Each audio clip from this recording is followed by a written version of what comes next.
तो हम ये सारी बातें कल डिस्कस कर चुके थे बच्चों लास्ट टाइम पे कि वेलोसिटी इतनी होती है, अगर एरिया बहुत छोटा होता है एज कंपेयर टू दिस तो अपन इसको अप्रोक्सीमेट करके √2gh आ जाता है और यही हमारे 99.99% काम आता है। तो हमारे लिए वेलोसिटी ऑफ इफेक्ट्स लिक्विड के बाहर आने की स्पीड, ये एप्लीकेशन है बर्नौलीज थ्योरम की एप्लीकेशन, ठीक है। तो बाहर आने वाले लिक्विड की जो स्पीड होती है वेलोसिटी ऑफ इफेक्ट्स होती है √2gh। इस स्पीड से लिक्विड बाहर आता है इस एरिया से, तो वो तो एक धार बन के बाहर आएगा। अब चाहो तो इस लिक्विड से आप आगे कुछ बॉल रख के फोर्स लगवा सकते हो, उससे मैकेनिक्स अटैच हो जाएगी। तो बताओ सामने वाली दीवार पे कितना फोर्स लग रहा है, याद करो मैंने मैकेनिक्स में पढ़ाया था पर सेकंड कितना मोमेंटम दीवार से टकराएगा, that is force. Newton second law, per second change in momentum is called force. तो बोल दो सामने अगर दीवार रख दी तो उससे ये धार पर सेकंड में कितना मोमेंटम ट्रांसफर करेगी, that is force on ball. Okay, hello, अच्छा ये धार बाहर निकलेगी तो इसका कंटेनर पे पीछे फोर्स लगेगा मोमेंटम कंजर्वेशन से, ये कंटेनर पीछे जाना चाहेगा तो वो तो धार आगे भागेगी तो कंटेनर पीछे जाएगा। क्यों? क्योंकि धार पे या इस वाटर स्ट्रीम पर, वाटर जेट पर जितना फोर्स कंटेनर ने कैंपर ने आगे लगाया उतना फोर्स ये कंटेनर पे पीछे लगाएगा। और मैं बोल दूं अगर कंटेनर पे फोर्स पीछे लगेगा, अगर बच्चों कंटेनर पे फोर्स पीछे लगेगा तो मैं बोल दूं उसको रोकने के लिए आगे की तरफ फ्रिक्शन लगाना पड़ेगा। तो आपका जो कैंपर होता है उससे जब आप पानी निकाल रहे हो तो कैंपर पे पीछे फोर्स लगता है, लेकिन चूंकि कैंपर का वेट इतना ज्यादा है और सरफेस का फ्रिक्शन सफिशिएंट है तो हमें कैंपर पीछे जाता हुआ नहीं लगता है। सर आप फालतू की बातें कर रहे हो, ऐसा थोड़ी होता है कैंपर पे पीछे फोर्स लगता है।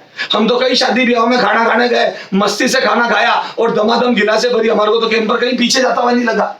और सर हमें ऐसा लगता भी नहीं कि आप सही बोल रहे हो। अच्छा बच्चों, अगर आपको लगता है कि मैं गलत बोल रहा हूं तो आप याद करो आपने जब बलून फुलाया कई बार आपके हाथ से बलून छूट गया, आधा फूला और छूट गया, तो जैसे वो छूट गया तो याद है वो सूं करता हुआ पीछे जाता है। डिट्टो सेम सिचुएशन है, वो बलून एयर को बाहर धक्का देता तो एयर बलून को पीछे धक्का देती है। बोलो, वहां नजर आ रहा है, पता है वहां नजर इसलिए आ रहा है क्योंकि जो एयर धक्का दे रही है बलून को पीछे उसके कंपैरिजन में बलून का मास कम है तो एक्सेलरेशन नजर आ रहा है, प्लस कोई फ्रिक्शन नहीं लग रहा है। वो तब लगेगा एयर फ्रिक्शन जब वो चलेगा। तो वो तो कैंपर का मास ज्यादा होने से वो नजर नहीं आता पीछे जाता हुआ क्योंकि फ्रिक्शन सफिशिएंट हो जाता है। तो वाटर जेट का जो पीछे फोर्स होता है कैंपर पे उससे ज्यादा फ्रिक्शन लग जाता है, मतलब उसके बराबर लग के रुक जाता है, उससे ज्यादा क्रिएट हो जाता है, पर लगता उतना ही जितना जरूरत होती है। आपको बताया था एडजस्टेबल होता है। ओके, तो समझ में तो आ रही है ना बच्चों कि वाटर आगे जाएगा तो कैंपर पीछे जाना चाहिए बट ड्यू टू फ्रिक्शन जा नहीं पा रहा है।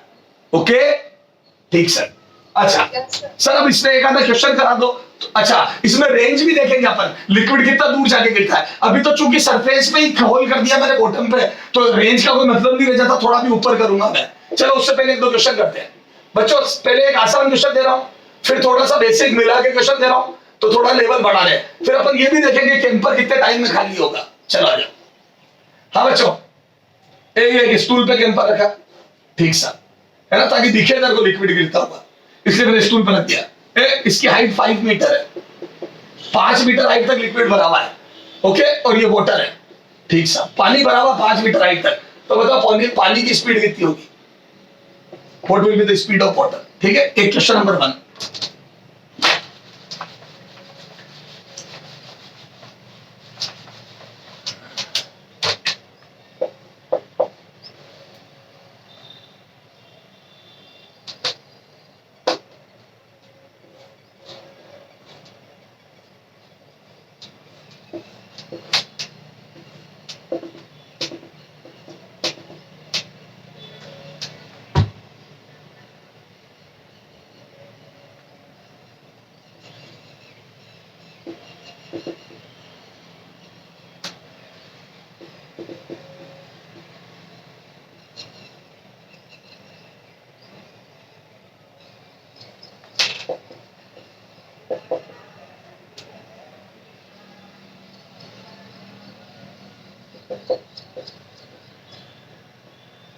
हाँ बोलो बच्चों,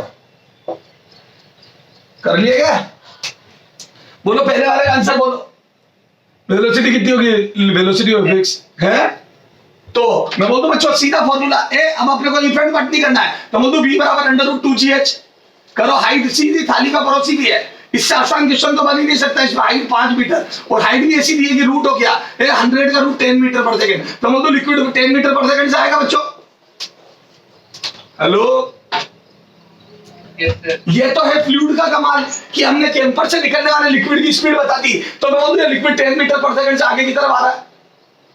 लेकिन अब थोड़ी सी मैकेनिक्स जोड़ दूं, ये तो है दाल, अब बनाते हैं दाल फ्राई, थोड़ा तड़का लगाते हैं इसमें। सर क्या तड़का लगाओगे आप? क्या मैं बोल दूं अगर मैं स्टूल की हाइट दे दूं, मैंने इसी के तो स्टूल पे रखा था कि तेरे को वाटर निकलता हुआ दिखे, अगर मैं स्टूल की हाइट दे दूं तो क्या आप रेंज भी बता दोगे? यस सर बिल्कुल बता देंगे कितना आगे जाके गिरेगा। आप हमारा हाइट दे दो, क्यों? क्योंकि हमें उससे टाइम पता पड़ जाएगा सर। बिल्कुल बच्चों, मान लो मैंने आपको हाइट दे दी बच्चों 5 मीटर, 5 मीटर का स्टूल दे दिया, चला जाए दिस हाइट इज 5 मीटर, मान लो स्टूल की height of stool is 5 metre, height is 5 metre again. तो बताऊं मैं 5 मीटर नीचे गिरेगा तो मैं बोल दूं कुछ टाइम लेगा लिक्विड नीचे गिरने में, और अगर टाइम लेगा तो उतना आगे चला जाएगा। बोल मेरे बच्चे, हेलो, बता कितना टाइम लेगा बच्चों? तो लिक्विड नीचे गिरने में ये तो हो गई हॉरिजॉन्टल स्पीड लिक्विड की, और मैं बोलूं टाइम कितना लगेगा? तो याद कर वर्टिकल इस लिक्विड की हॉरिजॉन्टल स्पीड है, पर मैं बोल दूं ये जो वाटर निकल रहा है इसकी वर्टिकल स्पीड 0 है शुरू में, देखो। तो मैं बोल दूं वर्टिकल डायरेक्शन में free fall under gravity. Hello, vertical में फ्री फॉल है विद इनिशियल वेलोसिटी 0। तो मैं बोल दूं फ्री फॉल हो रहा है पर इनिशियल वेलोसिटी 0 है। और याद कर इसका मैंने डायरेक्ट फॉर्मूला लिखा रखा है, कितना टाइम लेगा? तो याद है टाइम बराबर 2h/g का रूल मैंने प्रोजेक्टाइल में पढ़ाया था आपको, और मैंने कहा था याद भी रखना इसको, 1D में ही फॉर्मूला याद करा दिया था मैंने।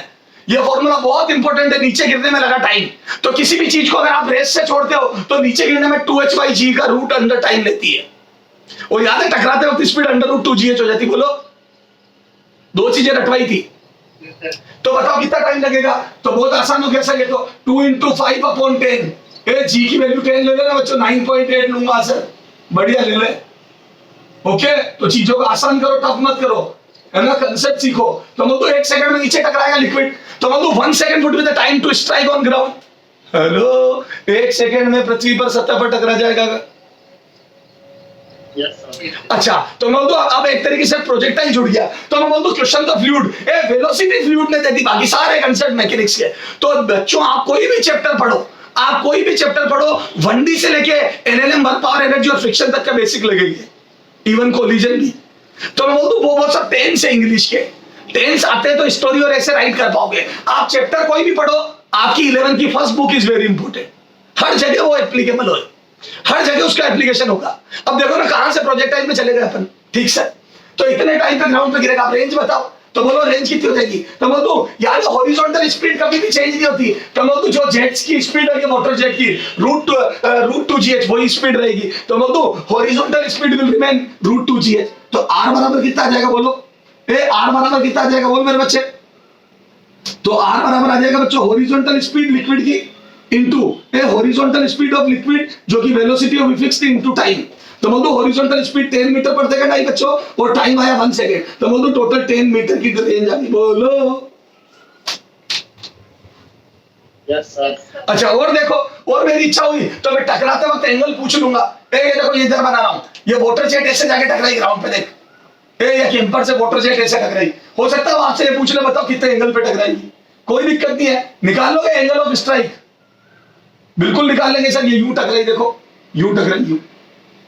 अब एंगल ऑफ स्ट्राइक निकालना सर हॉरिजॉन्टल से, तो ये ना ठीक है, इसमें हॉरिजॉन्टल स्पीड तो वाटर की 10 है, जो अपन ने ऊपर निकाली थी वही रहेगी। हॉरिजॉन्टल स्पीड कभी चेंज नहीं होगी बच्चों, जितने से निकला था उतने, क्योंकि हॉरिजॉन्टल डायरेक्शन में एक्सेलरेशन एंड रिटार्डेशन। हाँ, वर्टिकली वाटर की जो वाटर ड्रॉप है उसकी वेलोसिटी बढ़ेगी, जो वाटर जेट है उसकी वेलोसिटी। और बताओ वर्टिकल वेलोसिटी कितनी हो जाएगी at the time of strike? तो याद है रूट 2gh। वर्टिकल में याद है अगर फ्री फॉल होता है या इनिशियल वेलोसिटी 0 होती है तो रूट 2gh से टकराती है, तो बोलूं ये रूट 2gh आएगी। ये वाला ऐसा लगे बाहर निकलने में जो रूट 2gh दिया था वो अलग है और ये अलग है। हालांकि यदि दोनों की हाइट सेम दी है तो वो ठीक है, सेम आ गया, तो बोलूं ये भी रूट 2gh उतना ही आ गया वर्टिकल वेलोसिटी, ये हॉरिजॉन्टल थी, तो हॉरिजॉन्टल भी 10 और वर्टिकल भी 10, तो बोल दो एंगल ऑफ स्ट्राइक पता पड़ गया। देखो दोनों 10 10 है तो 45 डिग्री एंगल आ गया। बोलो कर लोगे ना बच्चों ये? हाँ चलो, मैंने लिखा जरूर दिया पर अभी यहाँ मत लिखो, ठीक है, अपन समझ गए। मैंने तेरा नॉलेज के लिए बता दिया, बाकी हाँ निकाल लेंगे सर। करो ये, नोट करो फटाफट। हाँ अच्छा सुनो, इधर सुन पहले। तो मैं बोलूं सर स्टूल की हाइट से हेल्प मिल गई, कितने टाइम में टकराया? तो बोलूं जितना बड़ा स्टूल होगा उतनी रेंज बढ़ती जाएगी बच्चों, स्टूल की साइज जितनी ज्यादा होगी उतनी रेंज बढ़ती जाएगी। 5 मीटर की जगह 5 मीटर की जगह 5 मीटर की जगह अगर मैं और बड़ा स्टूल ले लूं, 5 की जगह 50 मीटर का ले लूं, तो मैं बोलूं टाइम ऑफ फ्लाइट और ज्यादा आ जाएगा और उसमें रेंज बढ़ती जाएगी, क्योंकि आगे 10 से चलता ही रहेगा वो हमेशा। बोलो, गिरने का टाइम बढ़ाते रहो, रेंज बढ़ती जाएगी। चलो, हाँ सर। तो स्टूल बड़ा करते जाओ। हाँ, अभी जरा बच्चा अब देखो क्वेश्चन, अगर एटमॉस्फेरिक प्रेशर P बराबर 1 atm है ना, तो इधर भी एटमॉस्फेयर है, तो इधर भी 1 atm, P नॉट बराबर एटमॉस्फेरिक प्रेशर P नॉट बराबर 1 atm। तो वो तो एटमॉस्फेयर दोनों तरफ से सेम धक्के लगाना, देखो इधर से भी धक्के वही है, इधर से भी वही है, तो वो तो एटमॉस्फेयर कुछ नहीं करना, हटा दो। Okay sir. सर फिर दिया क्यों, बताता हूं। अब देख मेरे बच्चे, तेरे से मैंने पूछी वेलोसिटी ऑफ इफेक्ट सी है कितनी होगी, लेकिन इस बार मैंने तेरे को हाइट नहीं दी। पिछले क्वेश्चन में हाइट दे दी थी 5 मीटर। पिछला क्वेश्चन तेरे लिए बहुत आसान था, लिक्विड कंटेनर में लिक्विड की हाइट दे दी थी। यहां पे मैंने हाइट नहीं दी, हाइट इज गायब। मेरा बच्चा बर्बाद हो गया। हाइट इज गायब, वाटर भरा और मैंने दे दिया बॉटम पर प्रेशर 3 atm है। बॉटम पर प्रेशर 3 atm है। या एक काम कर, हाँ ठीक है, बॉटम पर प्रेशर 3 atm है। अब पता वेलोसिटी ऑफ इफेक्ट कितनी होगी। शानदार क्वेश्चन। बॉटम पर प्रेशर 3 atm, आप पता वेलोसिटी ऑफ इफेक्ट कितनी होगी, लिक्विड के बाहर निकलने की स्पीड कितनी होगी। अब बताओ लिक्विड कितनी स्पीड से बाहर निकलेगा। सर इक्वेशन ऑफ कंटिन्यूटी से तुक्के वेलोसिटी। अब सुनो, सुनो सुनो सुनो सुनो सुनो सुनो मेरी बात सुनो। बच्चों ने बात पकड़ ली, सुनो। अब जिन बच्चों को मेरे फर्स्ट और सेकंड डे के बेसिक नहीं पता, वो सब बर्बाद हो गए, वो कैलकुलेशन करेंगे। अब बच्चा पता है क्या करता है, 1 atm plus rho g H बराबर 3 atm करके एच निकालता है। सुनो, मेथड तो ये है, जैसे ये बी पॉइंट ले लिया और ये ए पॉइंट ले लिया, तो बच्चा बोलता है P at B, pressure at B will be pressure at A plus rho g h, where rho is rho water, है ना। और फिर यहाँ पे 3 atm लिखता है, यहाँ पे 1 atm लिखता है प्लस रो जी एच, और फिर यहाँ पे 2 atm, 2 को लिखता है 10 की पावर 5 न्यूटन पर मीटर स्क्वायर, रो की वैल्यू लिखता है 10 की पावर 3 वाटर का, जी 10, और एच निकालता है। और उसका एच आता है बच्चों सब कटपिट के 20 मीटर। 20 मीटर इतना करने की जरूरत है क्या, वैसे बिल्कुल ओके है। प्रेशर एट बी पॉइंट पर प्रेशर जो ए पे था उससे रो जी एच ज्यादा हुआ, याद है, बॉटम में जाने पर रो जी एच बढ़ता है, तो pressure at B will be P A plus rho g h, बिल्कुल ओके। तो 3 atm बराबर 1, यहाँ पर प्रेशर 1 atm है ना, तो यहाँ 1 atm है 1 प्लस रो जी एच, बिल्कुल ओके। पर इतना करने की जरूरत है क्या, ये सब तो मैंने क्लास में करके तेरे को याद है, कंसेप्ट समझाया था। मरकरी और वाटर का तेरे को जबरदस्त ज्ञान दिया था मैंने, याद कर मरकरी और वाटर, मैंने कहा था ये ध्यान रख लो। मैं फिर से याद दिलाता हूं, सुनना बच्चों, मैंने आपको बताया था बच्चों 10 मीटर वाटर बराबर 1 atm होता है।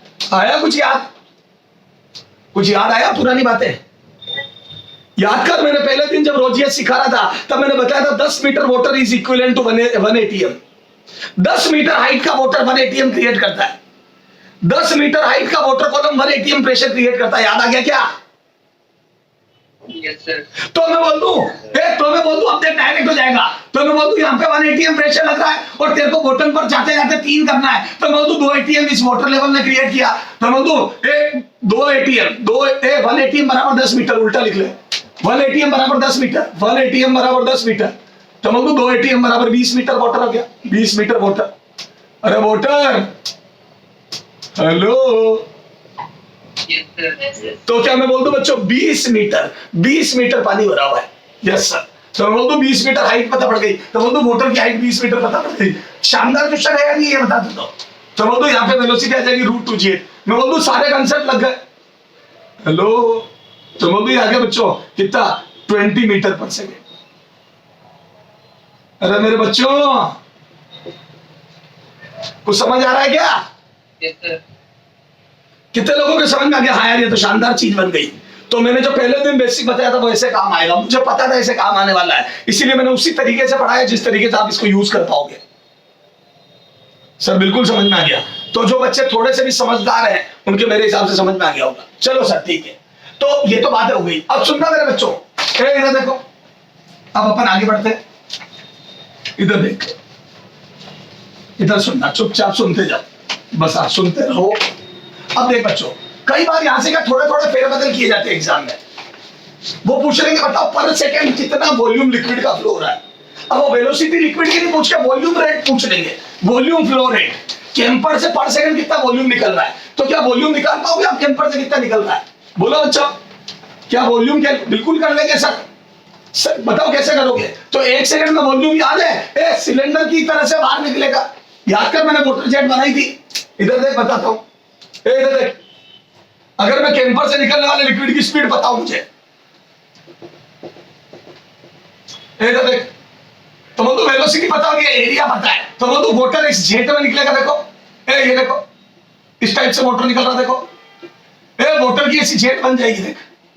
देख धार बनेगी, सिलेंड्रिकल धार वाटर की। याद है पाइप से पानी निकलता तो सिलेंड्रिकल धार में निकलता है। बोलो हेलो, Yes, sir. हाँ अब बताओ पर सेकंड कितना वॉल्यूम, तो volume flow rate, volume per second, volume flow rate, volume flow rate. बोलो वॉल्यूम फ्लो रेट, तो मैं बोल दूं बच्चों DV by D, capital V, DV by D per second कितना वॉल्यूम निकला। तो मैं बोल दूं बच्चों 1 सेकंड की बात चल रही, तो 1 सेकंड में कितना चलेगा लिक्विड, तो बोल दूं 1 सेकंड में v इंटू 1 चलेगा liquid. Velocity of liquid into 1, याद है 10 मीटर पर सेकंड से निकल रहा, तो 1 सेकंड में 10 मीटर लंबी धार निकल चुकी होगी बाहर।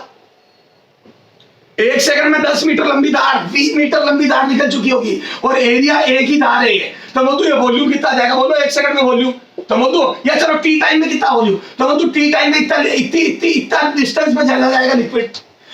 टी समय में लिक्विड v इंटू टी दूरी पे चला जाएगा, तो मैं बोल दूं वॉल्यूम निकलेगा बच्चों v into T length into area, इतना volume in T time, in T time. तो मैं बोल दूं टी टाइम में इतना वॉल्यूम निकला, तो dv बाई dt कितना आ जाएगा, पर सेकंड कितना निकलेगा, t का डिवाइड कर दो av, तो बोल दो answer is av, where v is velocity. Hello hello, Yes, sir. अच्छा तो बोल दो पर सेकंड, ध्यान रखना, एक होती है लिक्विड की स्पीड बाहर निकलने की, वो होती है √2gh, और एक होती है बच्चों धार की, धार पर सेकंड कितना वॉल्यूम बाहर निकल रहा है, तो बोल दो पर सेकंड वॉल्यूम इज av। पर सेकंड जो वॉल्यूम निकल रहा है बच्चों वो एरिया इंटू v। क्यों? क्योंकि 1 सेकंड में लिक्विड v आगे चला जाएगा, या यूं बोल दो टी टाइम में vt into area, vt length into area, तो area into vt is volume. ये टी टाइम में निकला, डिवाइड कर दो t का, तो बोल दो पर सेकंड इतना वॉल्यूम पर सेकंड इतना वॉल्यूम निकलेगा v इंटू ए। बोलो अब v की वैल्यू रख दो, और करके v की वैल्यू रख दो, तो volume flow rate is equal to बच्चों a इंटू √2gh। ये फॉर्मूला किताबों में लिखे होते हैं, समझ गए कैसे आया √2gh। तो हम लोग जैसे जैसे लिक्विड की हाइट घटेगी कैंपर में, वैसे वैसे लिक्विड की स्पीड धीरे हो जाएगी, और जैसे लिक्विड धीरे होगी स्पीड, याद है आपका कैंपर खाली होता जाता है तो पानी धीरे निकलता है।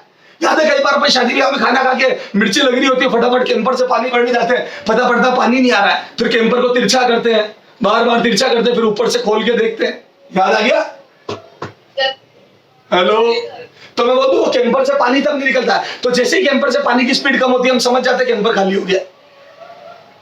सर बहुत अच्छे से समझ में आ गया।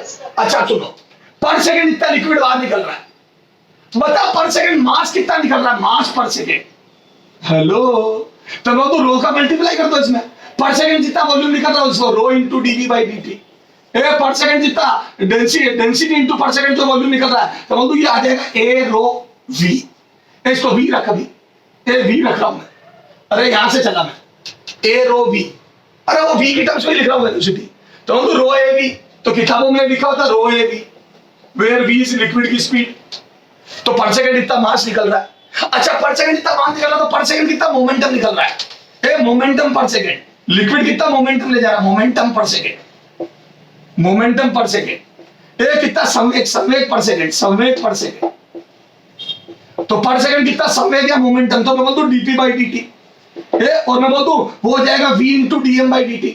लिक्विड v स्पीड से निकलता है और पर सेकंड इतना मास ले जा रहा है, अरे पर सेकंड जो मास निकल रहा है इंटू मास की वेलोसिटी, ये हो गया मोमेंटम। अरे मोमेंटम क्या होता है, मास इंटू वेलोसिटी, और 1 सेकंड में जितना मास निकला और इंटू वेलोसिटी कर दो तो 1 सेकंड का मोमेंटम आ जाएगा। तो बोल दो ये आ गया बच्चों रो a v स्क्वायर। देखो हेलो, Yes, sir. और मैं बोल दिया सर इस पे आपने ब्लॉक क्यों बना दिया, क्योंकि ये हो जाएगा फोर्स, पर सेकंड जितना मोमेंटम आ गया लिक्विड का, पर सेकंड लिक्विड ने जितना मोमेंटम गेन कर लिया वो उस पर फोर्स होगा। सही बात है, बेचारा चुपचाप बैठा था चुपचाप, ये लिक्विड अंदर चुपचाप बैठा था, लेकिन यहाँ से धक्के पड़ के एकदम से वेलोसिटी आ गई। यूं समझ लो एक पड़ी पड़ी बॉल पर किक मार दिया आपने, धम करके लात मार दी, तो बोल दो जो बॉल चुपचाप पड़ी थी अचानक से उसमें वेलोसिटी आ गई, मतलब yes there is a force. आपने किक मारी है, फोर्स लगाया, तभी तो मोमेंटम सडनली चेंज हो गया, तो बोल दो ये per second change in momentum, this is force.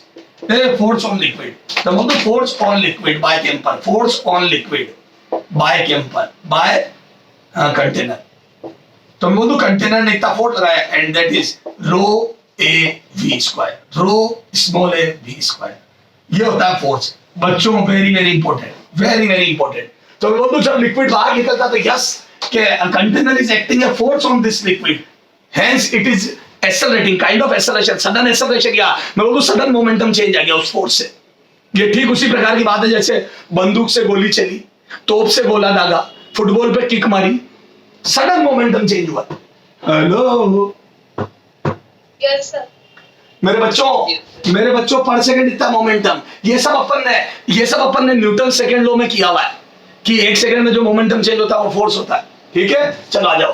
मैं बोल दूं बच्चों इधर देख, इधर देख, यहां से देखो बच्चों, यहां से ये पर सेकंड इतना वॉल्यूम बाहर निकल रहा है, और वॉल्यूम की वजह से पर सेकंड इतना मास बाहर निकल रहा है, देखो dm/dt। कुछ भी पूछ सकते हैं एग्जाम में, ध्यान रखना, आपको हर चीज आनी चाहिए। मास, तो बोल दूं मास में कुछ भी नहीं, डेंसिटी का और मल्टीप्लाई कर दिया, डेंसिटी का और मल्टीप्लाई कर दिया, ये ना बेसिक, देखो डेंसिटी का मल्टीप्लाई हो गया बस।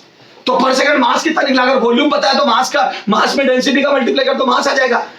वॉल्यूम पता है पर सेकंड, तो मास का डेंसिटी का मल्टीप्लाई कर दो, मास आ जाएगा, और मास आ गया, v का मल्टीप्लाई कर दो, मोमेंटम आ जाएगा।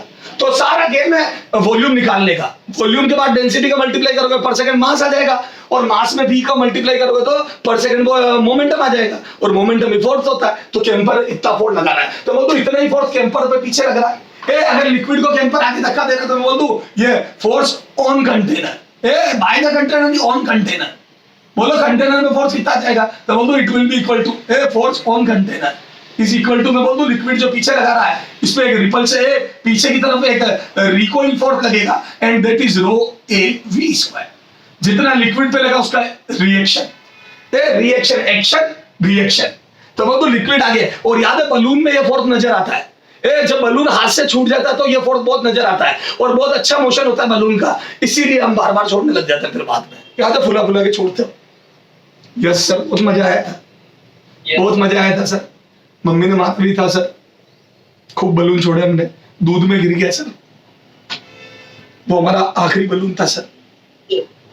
उसके बाद तो सर गाल पे मम्मी के हाथ की रेखाएं छप गई। बोलो बच्चों। Yes, sir. तो मेरे बच्चे, मेरे हिसाब से तेरे को बहुत अच्छे समझ में आ गया। अब अगर मैं बोल दूं, अगर कहीं से तुम बहुत स्मूथ प्लेटफॉर्म बना पाओ और उस पे कैंपर रख दो और फिर नल ऑन कर दो, तो गारंटेड कैंपर पीछे जाएगा। अगर बहुत स्मूथ बना दिया तो, मतलब म्यू 0 कर दिया तो yes camper will move in backward direction, जिधर लिक्विड निकल रहा है उसके उल्टे डायरेक्शन में जाएगा। ओके, बोलो बोलो। Yes. हाँ, तो सर बहुत अच्छे से समझ में आ गया। अच्छा एक बात बोलूं तेरे को, अगर ये ध्यान है ना बच्चे, तो मैं तेरे को ये बोलूं, अगर मैं बॉटम पे होल करता हूं तो मैक्सिमम फोर्स लगता है कैंपर पर, मैक्सिमम फोर्स तब लगता है जब बॉटम में होल करो। ये भी पूछ सकता हूं मैं। अब देखो, जिन लोगों ने इतना एनालिसिस नहीं करा ना बच्चों, एग्जाम में क्वेश्चन अगर अच्छा बन गया ना तो बोलेंगे कि बताओ कैंपर में किस जगह होल करो, वो 4 पॉइंट दे देंगे, 1, 2, 3 और 4। किस जगह होल करेगी मैक्सिमम फोर्स लगे कैंपर पे पीछे की तरफ, तो मैं बोल दूं 4 पे।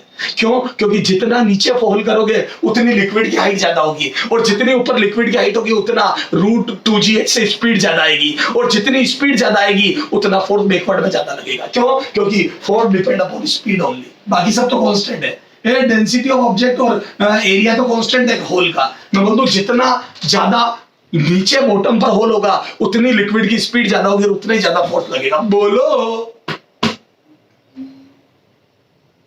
Yes, sir. अच्छा, दूसरा देखो, सुनो दूसरा, अगर मैं होल का एरिया बड़ा करूं तो, बड़े एरिया का होल बनाऊं तो तब भी फोर्स ज्यादा लगेगा। क्यों? क्योंकि एरिया ज्यादा करोगे तो पर सेकंड लिक्विड ज्यादा निकलेगा, वेलोसिटी तो सेम रहेगी पर एरिया ज्यादा है तो मास ज्यादा निकलेगा, और मास ज्यादा निकलेगा तो मोमेंटम ज्यादा ले जाएगा, और मोमेंटम ज्यादा ले जाएगा तो फोर्स ज्यादा लगेगा। बोलो सर, वास्तव में ऐसा होता है क्या? बिल्कुल होता है। मैं तेरे को इसका एग्जांपल दूं, बताता हूं। एक मोटर चला के गार्डन में तू तेरे पाइप को, जो छोटा सा पाइप, याद है अपने गार्डन में पाइप पतले पतले होते हैं, है ना। तो अपन ने जैसे ही सर यू पुअर पीपुल, हमारे यहाँ पे तो सर बहुत बड़ा गार्डन है, इतने एरिया में फैला हुआ है और हमारे तो इतने मोटे मोटे पाइप लगे हुए हैं। अच्छा ठीक है बेटा, इन जनरल हम गरीब लोगों के घर में बच्चों पाइप पतले पतले होते हैं गार्डनिंग करते जब हम, ठीक है। तो उस समय जब अपन मोटर ऑन करके टेप ऑन करके जब गार्डनिंग में पानी दे रहे होते हैं तो मैं बोलूं एकदम से नल ऑन करते ही पाइप पीछे जाता है ना। तो हम उसको होल्ड करते हैं रोकने के लिए। तो बोलूं नल ऑन करते ही पाइप इसलिए पीछे जा रहा है क्योंकि अचानक से लिक्विड को जो आगे मोमेंटम मिला है उतना फोर्स पीछे लगाएगा लिक्विड पाइप पे, ठीक है। अब मैंने पाइप को होल्ड कर दिया, अब मैं पाइप को पकड़ कर पानी दे रहा हूँ गार्डन में, तो बोलूं उसको होल्ड करने में मुझे ज्यादा ताकत नहीं लगानी पड़ी। मैं फोन पे बातें करता जा रहा हूँ और 2 उंगलियों से पकड़ लिया, ऐसे 2 उंगलियों से ऐसे पकड़ लिया, तब भी वो होल्ड हो गया। लेकिन याद है कई बार अपने घरों में टैंकर पानी डालना आता है और वो मोटर ऑन करते हैं और उनका पाइप जो पीछे जाता है बच्चों, उस पाइप को एक हाथ से अगर आप पकड़ोगे तो आप भी उसके साथ साथ पीछे चले जाओगे। इतना ज्यादा फोर्स लगता है, क्यों? क्योंकि उसका एरिया बहुत बड़ा होता है पाइप का, वो मोटा पाइप होता है, प्लस स्पीड उनकी मोटर में ताकत भी ज्यादा होती है। तो मतलब ज्यादा ताकत की मोटर ज्यादा एरिया से अगर स्पीड से लिक्विड निकालेगी तो बहुत भयंकर फोर्स लगेगा पीछे, तो दोनों हाथों से होल्ड करना पड़ता है उसको। ओके तो सर फील आ गई हमारे को फोर्स की, एरिया, वेलोसिटी की, सबकी। तो 2 बातें, सुन तेरे इतनी बातें कोई पूछ ही नहीं रहा, तेरे से 2 ही बातें पूछेगा, या तो वेलोसिटी में हाइट देगा डायरेक्ट लिक्विड की 5 मीटर, और या फिर प्रेशर देगा बॉटम पे, उससे तू 10 मीटर बराबर 1 ATM होता है, याद रखना। पानी का 10 मीटर बराबर 1 ATM। यस सर करके आ जाएंगे। यहां तक फोटो क्लिक करो, जल्दी कर मेरे बच्चे। सर आपने मोमेंटम पर से के नीचे क्या लिखा है? यहाँ पे नहीं, इससे ऊपर वाला ये मोमेंटम। अरे हाँ, अब हो गया सही। हाँ सर, वो चला गया अपनी जिंदगी से। ओके चला गया। Yes sir.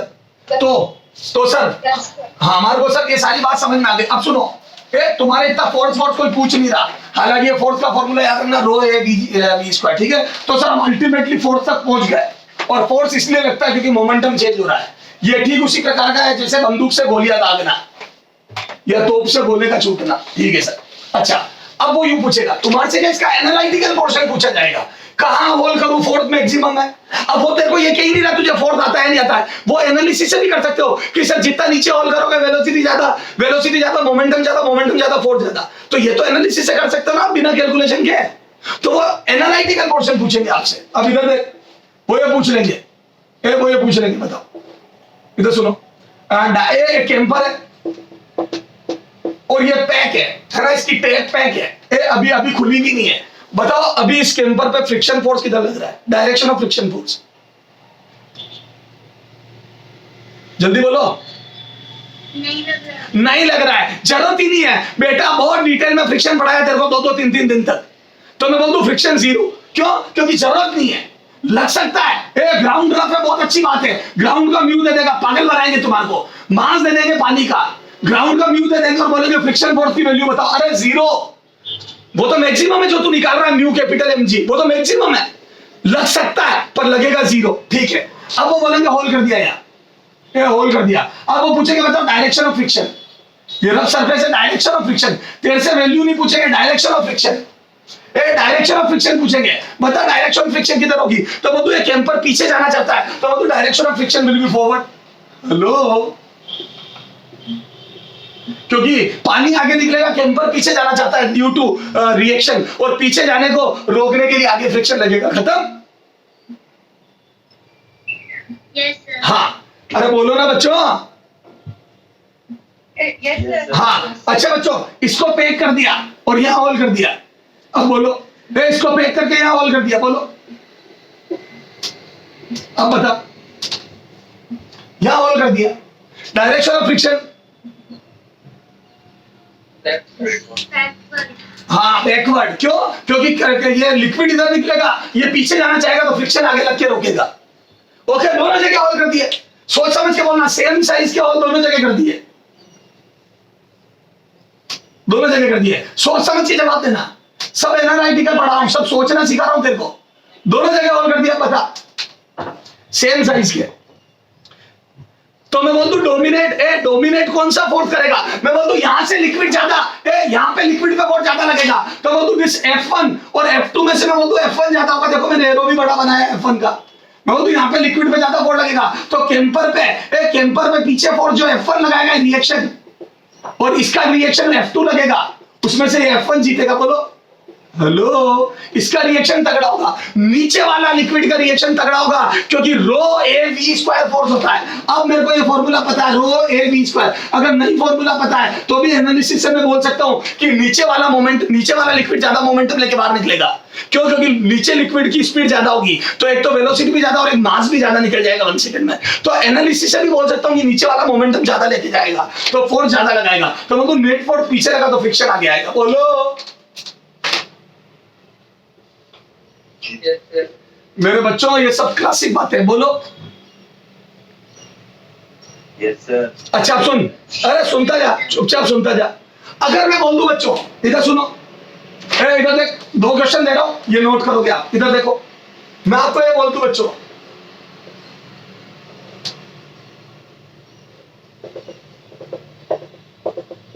ये एक होल यहाँ कर दिया और एक होल यहाँ कर दिया। This is h/2 height and this is h height. ये 2 हाइट है, h एंड h/2। ठीक है बच्चों, और ये ए एरिया के होल है, a एंड a। ठीक है, अब बताओ बच्चों, A direction of friction, A mu is sufficient, लिखा mu is sufficient to stop, है ना, ये दिया है साफ साफ। Then direction of friction, direction of net friction, direction of friction. First ये घर्षण की दिशा बतानी है, डायरेक्शन ऑफ फ्रिक्शन, फ्रिक्शन की डायरेक्शन बतानी है। सेकेंड ये घर्षण की दिशा, डायरेक्शन, दिशा। सेकेंड बच्चों value, force F R, friction force कितना लग रहा होगा, किधर लग रहा होगा, कितना लग रहा होगा। डायरेक्शन और वैल्यू दोनों बतानी है। सबसे पहले डायरेक्शन बता दो, फॉरवर्ड। क्यों? क्योंकि नीचे वाले का धक्का ज्यादा लगेगा। नीचे वाला लिक्विड पीछे रिपेल तगड़ा करेगा इसको, तो बोल दो ये फ्रिक्शन। नीचे वाला लिक्विड कंटेनर को पीछे धक्का तेज देगा, तो बोल दो नेट फ्रिक्शन आगे आएगा। तो बोलो, अभी सिखाया मैंने। Yes, sir. अब वैल्यू बताओ, अब वैल्यू भी पूछ ली और डेंसिटी लिक्विड की रो दे दी। अब वैल्यू मैं बोल दो, अब वैल्यू वो लोग नहीं निकाल सकते जिनको फोर्स का फॉर्मूला नहीं पता। तो बोल दो, अब देखो वैल्यू निकाल रहा हूं मैं, तो बोल दो फ्रिक्शन नेट फोर्स के इक्वल होगा। तो यहाँ सॉल्यूशन देख, मैं बोल दो friction force will be F net के इक्वल, और एफ नेट कितना हो जाएगा बच्चों, तो बोल दो F1 पीछे और F2 आगे। F1 पीछे, इसकी वजह से F1, और इसकी वजह से F2 आगे। बोलो तो F1 माइनस F2, समझ गए क्या? इसकी वजह से कैंपर को झटका पीछे और इसकी वजह से इधर। अरे बोलो, उसकी वजह से झटका आगे और इसकी वजह से पीछे, तो नेट F1 और F2 बताओ। बोलो कितना लिखो, इससे फॉर्मूला याद हो जाएगा आपको। आप बोल के बताओ फोर्स कितना लगता है, आप बोल के बताओ मुझे। Rho A. हाँ, रो ए वी स्क्वायर। तो मैं तो नीचे वाले की वेलोसिटी v1 बोल देता हूं, इसको v1 और इसको v2। तो मैं तो बच्चों यहाँ पे v1 स्क्वायर, ए नीचे वाला, और माइनस रो ए v2 स्क्वायर। तो मैं तो रो ए कॉमन आ गया बच्चों, और v1 स्क्वायर और v2 स्क्वायर। तो मैं तो बच्चों ए 2gh1, 2gh माइनस 2gh/2, याद है 2gh माइनस 2gh/2। तो ये नेट आ गया बच्चों 2 रो ए g h/2, h minus h/2, तो 2 से 2 कट गया। तो बोल दो फाइनल आंसर आ गया बच्चों रो ए जी एच। खत्म। हेलो, अच्छा इसको भी मैं आगे लिखना चाहूं तो ए और करके लिख दूं, ए फोर्स ऑन कंटेनर या फोर्स ऑन लिक्विड बराबर करके लिख दूं ए वी की वैल्यू 2 रो ए जी एच। किताबों में ये भी लिखा होता है, तो समझ गया 2 रो ए जी एच कहां से है, वी की वैल्यू रख दी। करो, यहां तक नोट करो, फटाफट फास्ट, जल्दी करो मेरे बच्चे। सर बहुत अच्छे से समझ में आ गई सारी बात, क्यों फोर्स लगता है, कितना लगता है, अब ये याद कर लेंगे सर हम 2 रो ए जी एच या फिर रो ए वी स्क्वायर की वैल्यू 2gh आ जाएगी सर, रूट हट के। ओके,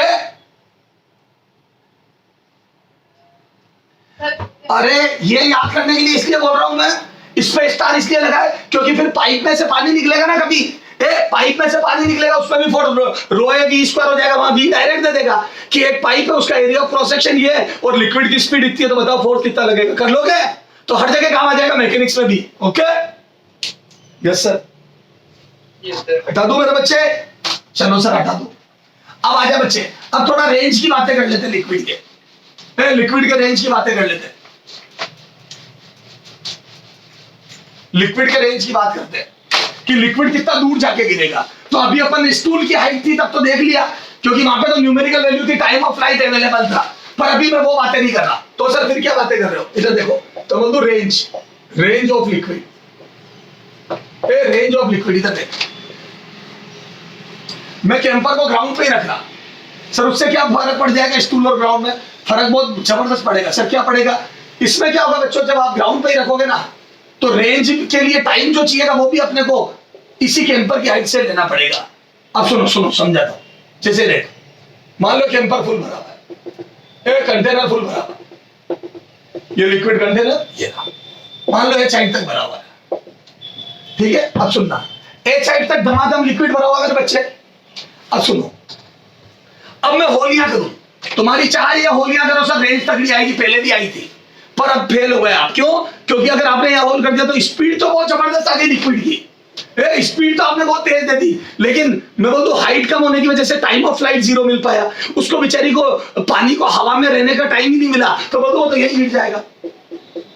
हेलो, अच्छा, तो मैं बोल दूं अब टाइम ऑफ फ्लाइट भी चाहिए। आप बहुत तेज, याद है अपन ने प्रोजेक्टाइल मोशन में 45 डिग्री एंगल पे रेंज मैक्सिमम आती है, याद है? 45 पर फेंकते तो रेंज मैक्सिमम आती है।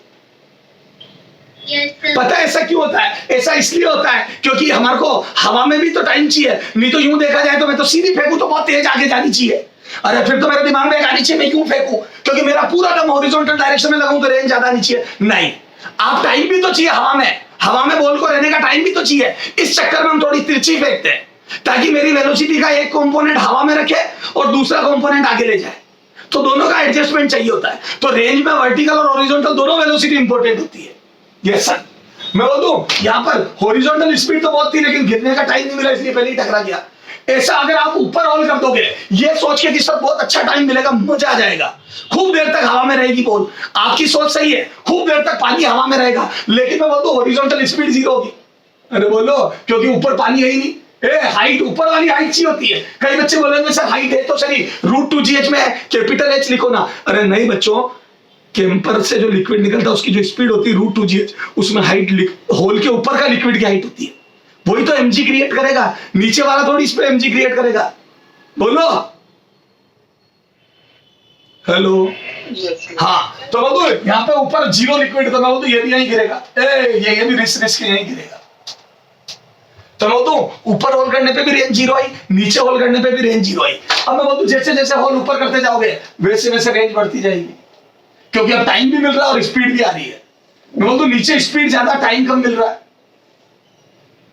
नीचे स्पीड ज्यादा, टाइम कम मिल रहा है, ये इस टाइप से रेंज बढ़ती जाएगी। अब मैं बोल दूं इसकी स्पीड कम हो गई लेकिन टाइम ज्यादा मिला, और ऊपर गए तो मैं बोल दूं हाँ टाइम और ज्यादा मिला लेकिन स्पीड कम हो गई, ये रेंज फिर घट दी, यहाँ पे फिर घट दी। तो बोल दूं बच्चों ऊपर जाने पर टाइम तो बढ़ता जाता है लेकिन स्पीड कम होती जाती है लिक्विड की। एक मिड में ऐसा पॉइंट आता है जहां पर स्पीड और टाइम में ऐसा एडजस्टमेंट होता है कि रेंज मैक्सिमम आ जाती है। हमें वो पॉइंट ढूंढना है, हमें वो पॉइंट ढूंढना है जब रेंज मैक्सिमम आई। हमारे इंटरेस्ट का ये पॉइंट है बच्चों, हमारे इंटरेस्ट का सिर्फ ये पॉइंट है जहां range maximum I. This is the point of interest.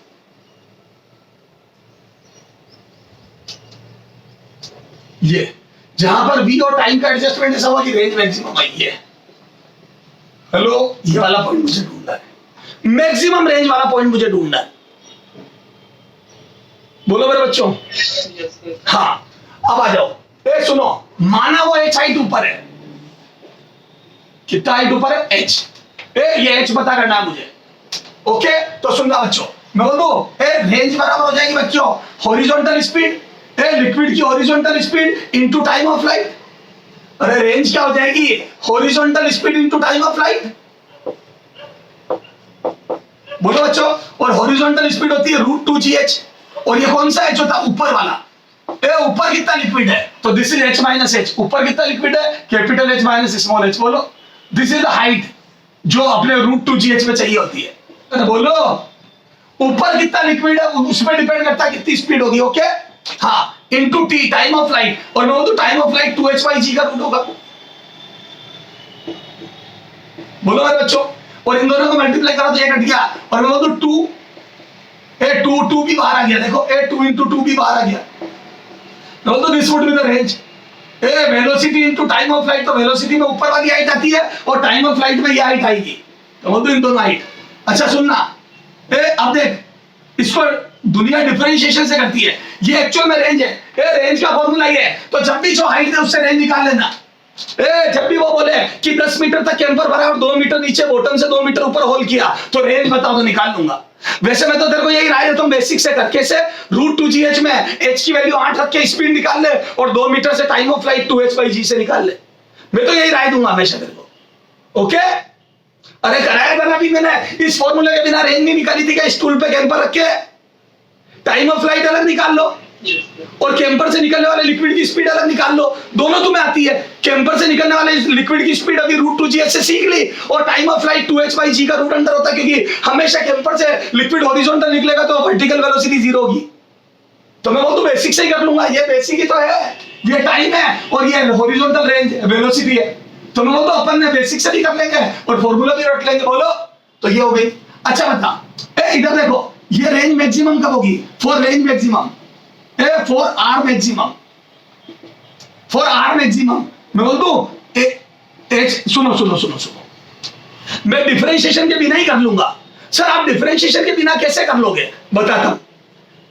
तेने एक बेसिक मैथ में चीज पढ़ी होगी बच्चों, अगर दो चीजों का एडिशन कांस्टेंट होता है, अगर दो चीजों का एडिशन कांस्टेंट होता है, जैसे देखो मैं बोल दूं ये वाली हाइट h जो कि बॉटम से है, और मैं बोल दूं ये वाली बची हुई हाइट है, इन दोनों का टोटल कैपिटल h है। देखो ऊपर वाली हाइट और नीचे वाली हाइट का टोटल कैपिटल h है। हेलो, अगर आप होल को थोड़ा ऊपर शिफ्ट कर दोगे, स्मॉल h को बढ़ाओगे, तो मैं बोल दूं capital h minus small h घट जाएगा। अगर आप ऊपर जाओगे तो मैं बोल दूं capital h minus small h घट जाएगा बच्चों।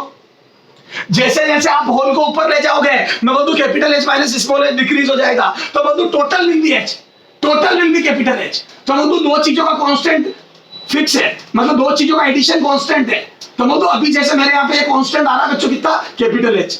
हेलो, नीचे से हाइट और ऊपर साइड का टोटल कांस्टेंट आ रहा है मेरे। बोलो, यस सर। तो मैं बोल दूं आप होल को पूरे कैंपर पे कहीं पे भी शिफ्ट करो, this addition will be constant. Whole का होल कहीं पे भी शिफ्ट कर दो, स्मॉल h और capital h minus small h का टोटल कैपिटल h आएगा। Yes sir. तो मैं बोल दूं मल्टीप्लिकेशन मैक्सिमम चाहिए। देखो ये इन दोनों हाइट का मल्टीप्लिकेशन है, देखो इसको h1 लिख दो, इसको h2 लिख दो, तो बोल दूं h1 प्लस h2 कांस्टेंट हो गया एक तरीके से h1 प्लस h2 कांस्टेंट है, और मैं बोल दूं उनका मल्टीप्लिकेशन मैक्सिमम चाहिए। देखो ये h1 और ये h2, बोलो, तो मैं तो दोनों का मल्टीप्लिकेशन मैक्सिमम चाहिए। तो बताओ एडिशन कांस्टेंट होता है तो मल्टीप्लिकेशन मैक्सिमम कब होता है? ये आपने बेसिक मैथ में पढ़ा होगा। अगर मल्टीप्लिकेशन मैक्सिमम लाने के लिए h1 बराबर h2 होता है। हेलो, दो चीजों का सम अगर कांस्टेंट है, तो मल्टीप्लिकेशन मैक्सिमम तब होता है जब दोनों चीजें इक्वल हो। जैसे दो चीजों का सम अगर 10 है तो मल्टीप्लिकेशन मैक्सिमम तब होगा जब दोनों 5 हो। करके देख लेना घर पे, 5 into 5 25 आ रहा है। अगर 10 का 2 टुकड़े 6 और 4 करोगे तो 24 आएगा मल्टीप्लिकेशन। 7 और 3 करोगे 21, 8 और 2 करोगे तो 16। देख लो सबका सम 10 है, लेकिन मल्टीप्लिकेशन 25 मैक्सिमम है। बोलो 5 पे। हेलो, तो मैं बोल दूं बच्चों फॉर आर मैक्सिमम, मैं बोल दूं h minus h should be equal to h, और दोनों को इक्वल करा तो स्मॉल h बराबर h/2 आ गया। बिल्कुल एग्जैक्टली मिड में होल करना होता है। मिड में होल करने पर रेंज मैक्सिमम होती है। मिड में होल करने पर रेंज मैक्सिमम। अरे बोलो, नोट करो फटाफट। याद रख लो, कैंपर के मिड में होल कर दो रेंज मैक्सिमम आएगी। मेरे बच्चों, कैंपर के मिड में होल करते रेंज मैक्सिमम आएगी। बोलो, सर करो, नोट करो बच्चों, खूब क्वेश्चन आते हैं यहां से। कर लिया सर? बहुत अच्छे से समझ में आ गया हमारे को। तो कैंपर के मिड में होल करने पर रेंज मैक्सिमम आती है। सर बहुत अच्छे से समझ में आ गया। आप सुनो बच्चों, इधर देख, और बर्नौलीज लॉस की एप्लीकेशन देखो, इधर देख। तो सही है। अच्छा, ये कैंपर कितना खाली होगा, कैसे खाली होगा? तो बच्चों उसका डेरिवेशन अपने को करने की जरूरत नहीं है ना, फालतू में। आप तो ये देखो जिसमें समय, क्योंकि कोई मतलब वाली बात नहीं। अब बता यहां से तो ये बता मेरे को, एच हाइट तक कैंपर भरा है, लॉजिक लगा। अगर मैं h/2 तक लिया हूं तो देखो h से h/2 खाली करने में टाइम t1 लगा, और h/2 से 0 करने में t2। बता t1 t2 में से कौन सा ज्यादा होगा? या यूं कर, h से, हाँ चलो ठीक है, h से h/2 करने में टाइम t1 लगा, और h/2 से 0 करने में हाइट को t2 टाइम लगा। पहले t1 लगा फिर t2। फर्स्ट हाफ खाली करने में t1, नेक्स्ट हाफ खाली करने में t2। बता कैंपर में कब टाइम ज्यादा होगा? या दोनों इक्वल होंगे? ए t1 equal to t2, B t1 बड़ा होगा, पहला वाला टाइम ज्यादा लगेगा, मतलब फर्स्ट हाफ खाली करने में ज्यादा लगता है, सी सेकेंड हाफ खाली करने में ज्यादा लगेगा, डी कांट से। दिमाग लगा, एनालिसिस से हो जाएगा। सी बिल्कुल सही है। पता है क्यों? सुनो सुनो, अरे सुनो, आंसर इज सी। बाद वाला टाइम ज्यादा होगा। सर क्यों? बताता हूं। मैं बोल दूं, ये वाला लिक्विड जब खाली हो रहा होगा तो बोल दूं जब हाइट ज्यादा होगी, h से लेके h/2, ये ज्यादा हाइट है, ज्यादा हाइट है कैंपर में, ज्यादा हाइट। तो मैं बोल दूं ज्यादा हाइट पर लिक्विड होगा तो स्पीड ज्यादा होगी। जब कैंपर पूरा भरा था तो मैक्सिमम स्पीड से लिक्विड निकलता है। याद करो, जब हम पहली गिलास भरते कैंपर से तो हम बहुत फास्ट बढ़ जाती है। हमारे से नल बंद करते जितना तो डुल ही जाता है नीचे पानी की गिलास में से। याद हम बंद कर रहे होते जितने इतना स्पीड से लिक्विड भर जाता है कि गिलास से पानी डुलने लगता है। बोलो बोलो। और मैं बोल दूं, जैसे जैसे हाइट घटेगी, जैसे जैसे कैंपर में हाइट घटती जाएगी, मैं बोल दूं स्पीड कम होती जाएगी। बोल मेरे बच्चे, बोलो। और जितनी स्पीड कम होगी, याद है a इंटू वी पर सेकंड वॉल्यूम घटेगा। जितनी स्पीड कम होगी उतना एरिया इंटू वेलोसिटी वॉल्यूम कम होगा, पर सेकंड निकलने वाला वॉल्यूम घटता जाएगा। और मैं बोल दूं पर सेकंड वॉल्यूम घटता जाएगा तो मैं बोल दूं कैंपर स्लो रेट से खाली होगा। सही बात है, लिक्विड की स्पीड घटेगी तो कैंपर धीरे धीरे खाली होगा। तो बोल दो शुरू में जल्दी जल्दी खाली होता, बाद में धीरे धीरे। तो बोल दो शुरू में टाइम कम लगेगा। अब मैं फाइनल लिख रहा हूं, सुनो। Final moral of the story लिख रहा हूं। मैं बोल दो moral of the story, moral of the story, दादी की कहानी का सार। Moral of the story, moral of the story, moral of the story, moral of the story. क्या है बच्चों मोरल कहानी का सार? मैं तो पहले कैंपर जल्दी जल्दी, पहले कैंपर स्टार्टिंग में कैंपर फास्ट खाली होता है, स्टार्टिंग में फास्ट खाली होता है, फास्ट खाली होता है। ऐसा लिखो कि समझ में आए, होता है। और बाद में धीरे धीरे, और बाद में धीरे धीरे खत्म। हेलो। तो शुरू में सबसे फास्ट खाली होता है, तो वो तो t1 कम लगेगा। हेलो। ये पहले जल्दी जल्दी खाली होता है, तो वो तो जल्दी जल्दी खाली होता है तो कम टाइम में ही खाली हो जाएगा आधा, तो फिर अगला आधा लेट खाली होगा। खत्म। हटा दो। यस सर समझ में आ गया? सर बिल्कुल समझ में आ गया। अब इसमें जो एग्जैक्ट टाइम है वो मैं नहीं निकला रहा, एग्जैक्ट टाइम का डेरिवेशन मैं नहीं करवा रहा। समय खराब करने से कोई मतलब नहीं है, ठीक है? जो लॉजिक था वो मैंने बता दिया। ओके, कोई नहीं पूछ रहा वो। अरे बोलो बच्चों, मैं तो इतना समय ना करवाऊंगा। ओके, और कोई करना चाहता है? कोई चाहता नहीं, हम तो करेंगे तो dh/dt है कैंपर के खाली होने की रेट इनटू एरिया। वो तो इतना वॉल्यूम पर सेकंड कैंपर का निकलेगा इज इक्वल टू ए जो छोटे एरिया से निकलेगा वो हो जाएगा बच्चों a इंटू बी। इतना वॉल्यूम नीचे से निकलता है, इतना वॉल्यूम लेवल वाटर का कम होगा। अगर कैंपर dh/dt रेट से नीचे जा रहा है तो वो तो एरिया इंटू dh/dt, इतना वॉल्यूम कम हो रहा है, और जितना वॉल्यूम या कम हो रहा है उतना ही बाहर निकलेगा इक्वेशन ऑफ कंटिन्यूटी से। अरे a1v1 बराबर a2v2 कर दिया यार। a1v1 बराबर a2v2। अब यहां से dh/dt का इंटीग्रेशन करना पड़ेगा, या √2gh लिखना पड़ेगा। अब √h को इधर लाके इंटीग्रेट करना पड़ेगा, ये आ जाएगा -dh/√h is equal to a into √2g into dt। बस ये इक्वेशन है, सोल्व कर ले। अपॉन एरिया कैपिटल है, इसको इंटीग्रेट कर लेना। इसको इंटीग्रेट कर लेना, ये आ जाएगा 0 से लेकर t टाइम में आप कहां से कैपिटल S से कितना खाली करना चाहते हो वो आ जाएगा। कर लोगे? कोई मतलब नहीं है, मैं कह रहा हूं ना तुम्हारे को। अंट शंट इंटीग्रेशन क्या मतलब है? अब ये रूट एच को ऊपर ले जाके एच की पावर -1/2 करके इंटीग्रेट करो, कोई नहीं पूछ रहा, जेई लेवल की बात है, ठीक है? नहीं तो मैंने बता दिया ये time to decrease height, time to decrease height, decrease height from H to small H. Capital H height थी शुरू में, उससे घट के एच होने में इतना टाइम लगता है, खत्म, सॉल्व कर लेना। अरे बोलो वाले अब कर दिया तो कर ही दो, चला root H minus root H, integration करके वैल्यू रख रहा हूं सीधा 1/2 ये आएगा is equal to a by G, sorry a by A under root 2g into T. तो यहां से टाइम आ जाएगा बच्चों कितना, इधर देखो टाइम बराबर, अरे मैं पहले ही कह रहा हूं डी काम का, a बाई ए टाइम बराबर a बाई ए, और ये कितना आ जाएगा बच्चों 2√2। देख लेना कहीं गलती करी हो तो, कोई गलती हो तो देख लेना, क्षमा करें। इसमें देख लेना बच्चों, मेरे को फॉर्मूला रटा हुआ नहीं है, मैंने एंड टू एंड डेरिवेशन किया, इसमें कहीं मैंने जल्दी में गलती कर दी हो तो देख लेना, कोई इधर उधर हो गया तो देख लेता हूँ, घर में ही देख लेता हूँ। a by A root 2g सब ठीक है, टी आया, ओके, इधर आया h की पावर -1/2 प्लस 1/2 अपॉन 1/2 2, -1/2 प्लस 1/2 2 ऊपर आएगा, यहाँ हो गई गलती, और माइनस बचेगा, देखो इसमें पॉजिटिव, ठीक है, तो 2 ऊपर आएगा, तो यहाँ पे √2 बचेगा, √2g ऊपर 2 रूट आएगा, ये आएगा, ये उल्टा हो गया, ये आएगा, ये होता है टाइम। ये ले मेरे बच्चे, हो गया है बस, अब एग्जैक्ट सही है, अब कोई गलती नहीं, मैं गारंटी देता हूं, पहले मैंने 2 उल्टा कर दिया था, ओके। ये कैंपर के खाली होने का टाइम होता है, एच हाइट से स्मॉल एच तक होने का टाइम है ये। अगर शुरू में कैपिटल एच हाइट थी तो खाली होकर स्मॉल एच होने में इतना टाइम लगेगा, ओके बच्चों?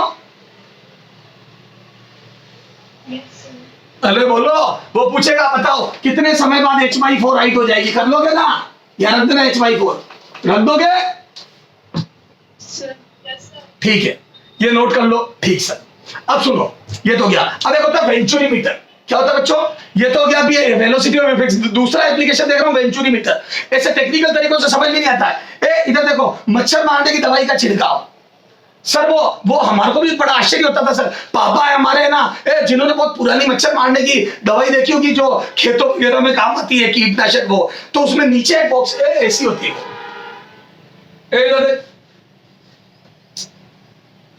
चल उससे पहले मैं तेरे को एक चीज बताता हूं, मुझे वो वेंचुरी मीटर बताने से पहले एक बात बताता हूं, इधर सुन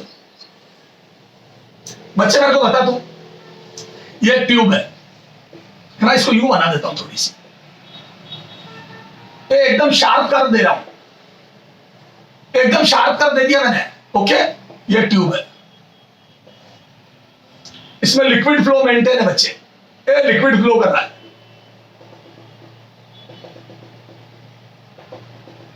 ये ओके। अच्छा बता, स्पीड लिक्विड की कहां होगी, ए पॉइंट पे या बी पॉइंट पे ज्यादा होगी, कहां ज्यादा होगी?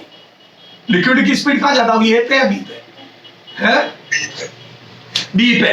बर्नौलीज थ्योरम लगाओ, तो वो तो सेम हॉरिजॉन्टल लेवल है बच्चों, और मैं बोलता हूं ए और बी में से बच्चों ए पर स्पीड कम होगी, बी पे ज्यादा होगी, क्यों? क्योंकि इक्वेशन ऑफ कंटिन्यूटी, तो बोलता हूं a1v1 बराबर a2v2। तो बोलता हूं बच्चों ये एरिया बड़ा देखो, ये कैपिटल है और ये स्मॉल है, इसको स्मॉल एरिया बोल रहा हूं, इसको कैपिटल है बोल रहा हूं, तो बोल दो पहला वाला एरिया कैपिटल है और दूसरा वाला स्मॉल है, स्मॉल है का मतलब छोटा एरिया, तो बोल दो छोटे एरिया में से जैसे ही जाएगा तो बोल दो स्मॉल है इज लेस देन कैपिटल है, तो बोल दो VB will be greater than V है। जितना छोटा एरिया उतना लिक्विड को स्पीड से निकलना पड़ेगा, तब बराबर वॉल्यूम एंटर और एग्जिट होगा, सब कल सिखा चुका हूं। तो बोल दो अगर एरिया छोटा होता जाएगा तो लिक्विड की स्पीड बढ़ती जाएगी। हेलो, अच्छा अगर मैं बोल दूं यहाँ पे लिक्विड की स्पीड ज्यादा होगी तो मैं बोल दूं लिक्विड एक्सेलरेट हो गया, अरे what do you mean by liquid की स्पीड ज्यादा? तो बोल दूं यहाँ पे जैसे लिक्विड की जो भी स्पीड थी, मान लो 10 मीटर पर सेकेंड, मैं बोल दूं वही लिक्विड फ्लो क्या आके ज्यादा तेज हो गया, 10 की जगह 20 मीटर पर सेकेंड, तो क्या मैं बोल दूं लिक्विड फ्लो एक्सेलरेट हो गया? हेलो, एरिया आधा स्पीड डबल, और लिक्विड फ्लो अगर एक्सेलरेट हुआ है तो क्या मैं बोल दूं बच्चों इधर वाला प्रेशर ज्यादा था, प्रेशर रेट ए से प्रेशर रेट बी ज्यादा था, खूब सिखाया मैंने शुरू के बेसिक टर्म्स में, याद है? लिक्विड एक्सेलरेट हो रहा है तो इधर लेफ्ट साइड में हाइट ज्यादा होगी, याद करो, वाटर का लेवल tan थीटा बराबर a बाई जी, जितना तेज करोगे उतना ज्यादा नेट फोर्स चाहिएगा, उतना ज्यादा हाइट बढ़ेगी, याद करो। घुमा के भी दिखाए थे लिक्विड को, तो ये तो मच्छर लग रहा है सर हमारे को, जितना आपने पढ़ाया उस हिसाब से मच्छर लग रहा है। तो मधु हर जगह पर प्रेशर, इधर देखो यहाँ पर प्रेशर जो होगा उससे लेफ्ट में ज्यादा होगा, तभी तो ये दम करके एक्सेलरेट होगा। तो क्या मधु जैसे जैसे एरिया छोटा होता है, जैसे जैसे लिक्विड ट्यूब का एरिया छोटा होता है, लिक्विड की स्पीड बढ़ती है, लिक्विड एक्सेलरेट होता है, मतलब प्रेशर डिक्रीज होता है। सही बात है, प्रेशर कम होगा उधर तभी तो एक्सेलरेट होगा लिक्विड। तो मधु यहाँ प्रेशर कम हो गया और यहाँ प्रेशर ज्यादा है, पी ज्यादा और पी कम। हेलो, तभी तो लिक्विड एक्सेलरेट हो पाया है। अरे आंधी तूफान ऐसे ही तो आते हैं। आंधी तूफान कैसे आता है? एक जगह पर वैक्यूम क्रिएट या प्रेशर एकदम घट जाता है, तो मतलब ज्यादा प्रेशर से कम प्रेशर की तरफ एयर एक्सेलरेट होती है। जिस जगह पर वैक्यूम आ गया या एकदम से प्रेशर घट गया उधर एयर एक्सेलरेट होती भी जाती है और रास्ते में तबाही मचाती भी जाती है। एक तरीके से प्रेशर ग्रेडियंट बन जाती है, हायर प्रेशर से लोअर प्रेशर की तरफ। तो मतलब यहाँ प्रेशर ग्रेडियंट बन गए। चलो आ जाओ, इधर देखो सर, बहुत अच्छे से समझ में आ गया कि यहाँ प्रेशर कम हो जाएगा। ये तो मैंने लॉजिक से बताया बच्चों कि हॉरिजॉन्टल डायरेक्शन में लिक्विड को एक्सेलरेट करना, तो एक ही तरीका प्रेशर बढ़ा दो, एक ही तरीका प्रेशर बढ़ा दो लेफ्ट साइड में, तभी तो राइट साइड तक जाते जाते एक्सेलरेट होगा। बोलो हेलो। तो सुनना बच्चों, एक हॉरिजॉन्टल ट्यूब में पड़ा हुआ लिक्विड अपने आप थोड़ी जाना है, तो मैं बोल दूं यहां से फूंक मारनी पड़ती जोर से, तभी तो लिक्विड जाएगा। प्रेशर बढ़ाना पड़ेगा तभी तो लिक्विड बाहर निकलेगा बच्चों। कई बार याद है ट्यूब के अंदर कोई चीज होती तो फूंक मार के बाहर निकालनी पड़ती है। एक तरफ का प्रेशर बढ़ाओगे तो एक्सेलरेट होगा। ओके, हेलो, ठीक है सर। अच्छा, अब प्रेशर का ग्राफ बनाओ, इधर से इधर प्रेशर का ग्राफ बनाओ, एक्स वर्सेस प्रेशर। तो बताओ कैसा बनेगा? तो वो तो इस पूरे में प्रेशर सेम होगा। क्यों? क्योंकि यहाँ पे लिक्विड की स्पीड सेम है। देखो फर्स्ट हाफ में प्रेशर सेम होगा, ये ना, मैं बोलूं नेक्स्ट हाफ में प्रेशर घट जाएगा, नहीं तो लिक्विड तेज कैसे करोगे? हेलो, इसकी कर्वेचर पर प्रेशर घट गया और कम हो जाएगा। बोलो, तभी तो लिक्विड एक्सेलरेट होगा, प्रेशर डिक्रीज है। तो मैं बोलूं यहाँ प्रेशर कम होगा, तो मैं बोलूं नैरो ट्यूब में प्रेशर कम होगा। अगर हॉरिजॉन्टल ट्यूब रखी है तो जहां नैरो एरिया है, कम एरिया है, वहां पे प्रेशर कम हो जाएगा, और जहां वाइड एरिया है वहां पर प्रेशर थोड़ा ज्यादा होता है। ये ग्राफ पूछा हुआ एग्जाम में, कर लोगे? अरे सब हमने मैकेनिक्स से समझ में आ रहा, हमने सारे का बेसिक इतना तगड़ा देखा, हमारे को सारी बात समझ में आ रही। बोलो यस सर। मेरे बच्चे बोल। बिल्कुल सर। अच्छा, अब सर फाइनल बात। अच्छा, आपको कई बार ऐसे क्वेश्चन बना देते, देखो यही कंसेप्ट चेक करने के लिए और क्वेश्चन बनाएंगे। देखो इधर देखो,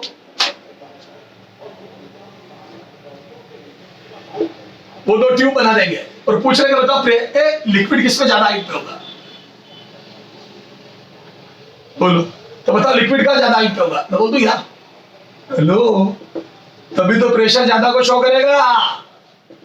इधर देखो, सेम हॉरिजॉन्टल लाइन से लिक्विड या कम हाइट पे होगा या ज्यादा हाइट पे होगा, height difference, there would be some height difference. Yes sir, बिल्कुल सही कह रहे हो। H2 और H1 तो हाइट 2 ज्यादा होगी, तभी तो ये बताएगा कि वाइड एरिया पे प्रेशर ज्यादा और बॉटम है नैरो पर कम है। बोलो यस सर। मेरे बच्चों, उधर जाने पर प्रेशर कम होगा, समझ में आ गई? तो हाइट घटेगी। Okay, yes sir. अच्छा, सुनता है। ओके सर, अच्छा सुनना, अगर मैं बोल दूं तेरे को, इधर देख,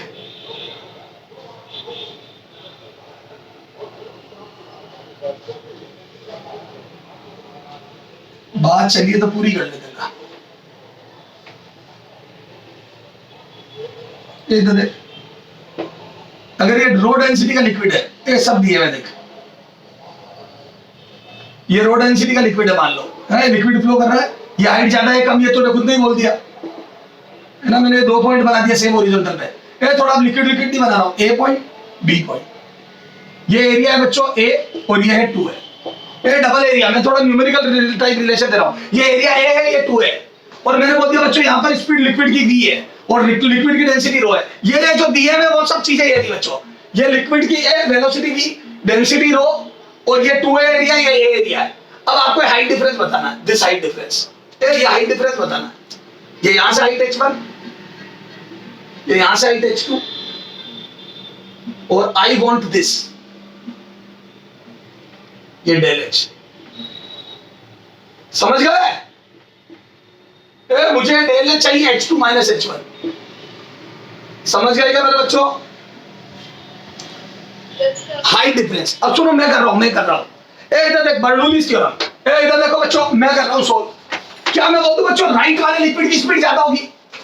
ए ये तो समझ में आ रहा है, वीबी ज्यादा होगा। ए लॉजिकली वीबी ज्यादा होगा, वीबी इज ग्रेटर देन वी है।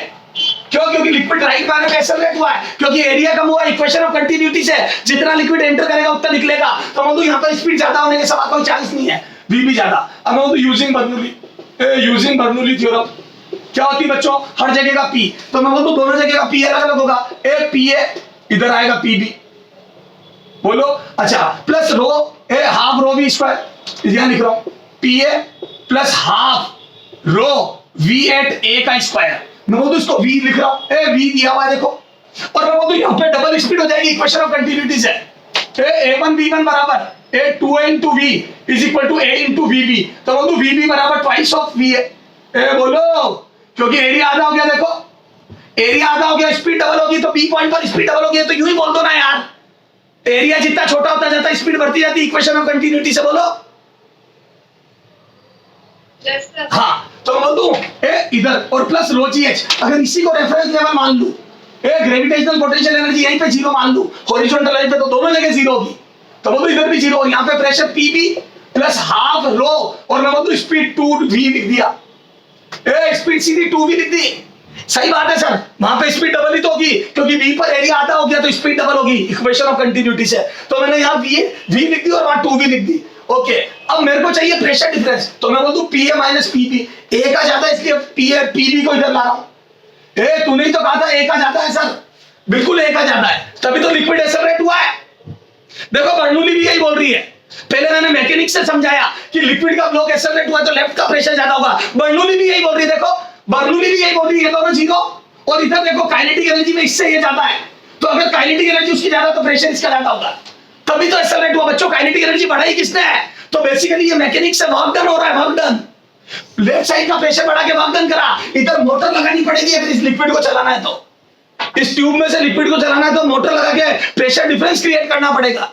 बोलो। Yes, sir. अभी मैंने कहीं पे विस्कोसिटी नहीं गिनी है, मैं विस्कोसिटी तो ले ही नहीं रहा हूं, मैं ये तो मान ही नहीं रहा हूं कि कोई वॉल फ्रिक्शन लगा रही है लिक्विड में आपस में लग रहा है। ये तो नॉन विस्कस लिक्विड के लिए बातें हो रही है, और ना मैं लिक्विड को कंप्रेस कर रहा हूं। ये तो नेचुरल फ्लो करवाने के लिए भी मुझे प्रेशर डिफरेंस चाहिए। Okay, hello. तो बोलो बच्चों Yes, sir. Half rho V square common ले लिया, इधर 4 और 1, तो मैं बोलूं 3 आ जाएगा। This is 3/2। अरे बोल मेरे बच्चे, अरे 4 माइनस 1 3, ठीक है। और मैं बोलूं यहाँ पे आ जाएगा बच्चों रो जी, और मैं बोलूं यहाँ पर हाइट है, यहाँ से हाइट h2 और ये h1, तो h2 माइनस h1, रो जी कॉमन ले लिया दोनों, रो जी h2 माइनस रो जी h1 में से रो जी कॉमन ले लिया। Okay sir.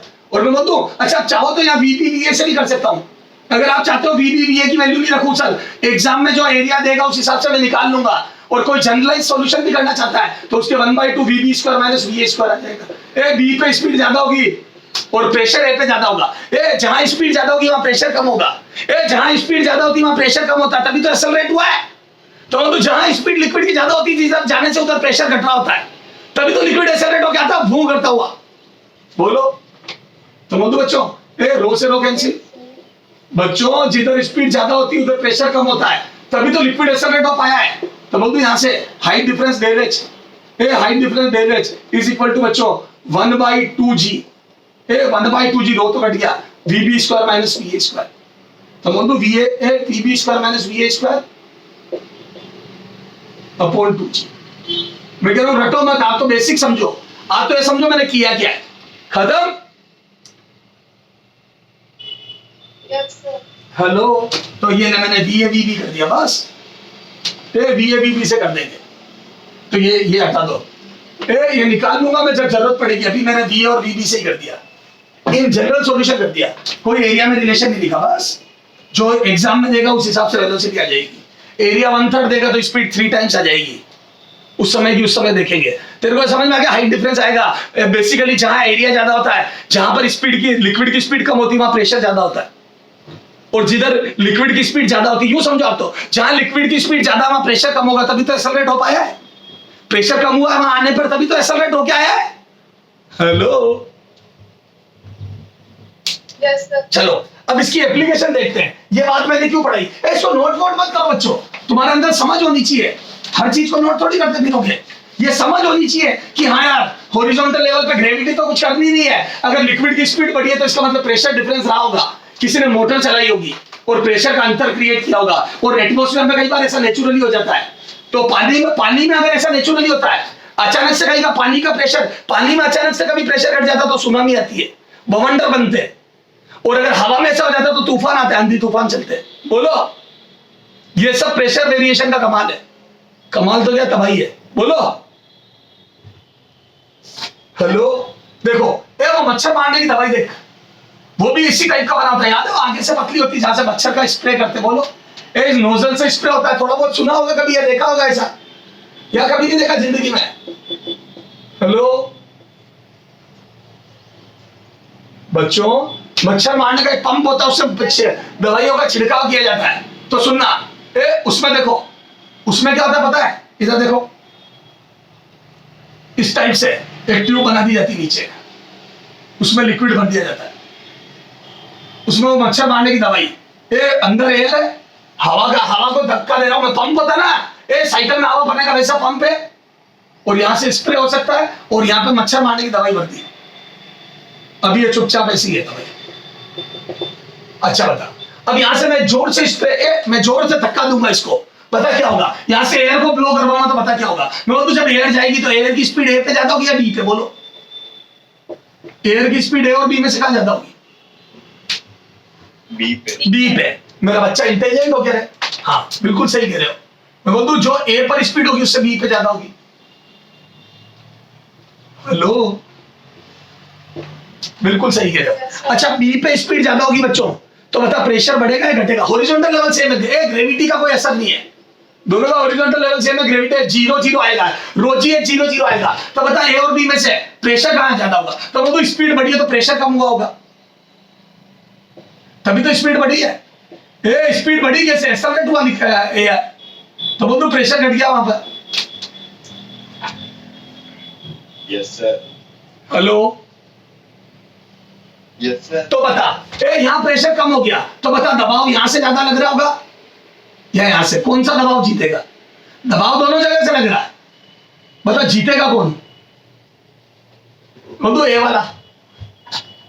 Yes sir. अरे यहां से तू धक्का दे रहा है, यहां से मैं धक्का दे रहा हूं, मैं कमजोर आदमी हूं, तू ताकतवर आदमी है। तू धक्का यहां से दे रहा है और मैं यहां से दे रहा हूं, तो तेरा दबाव जीत गया। तो मैं बोल दूं यहां से लिक्विड नीचे जाएगा और यहां से ऊपर उछल जाएगा।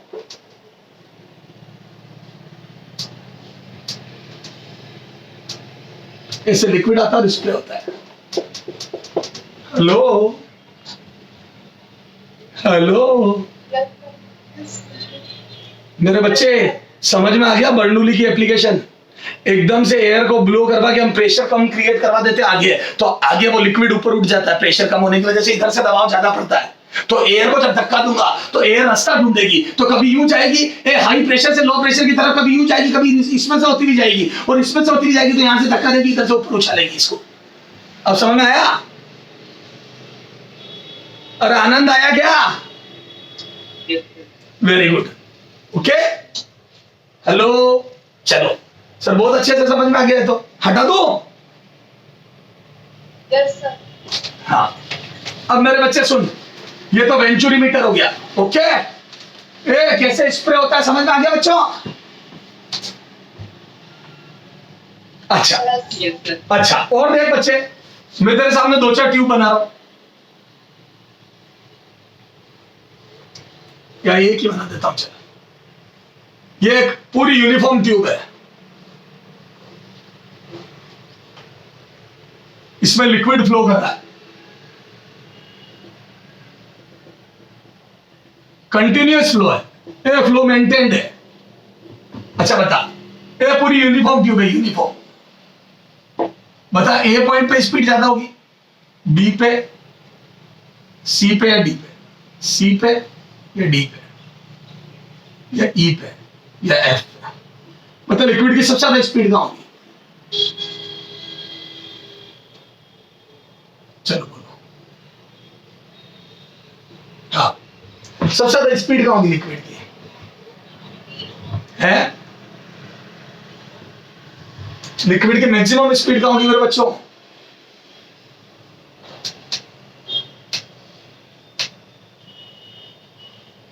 बोलो, मैक्सिमम स्पीड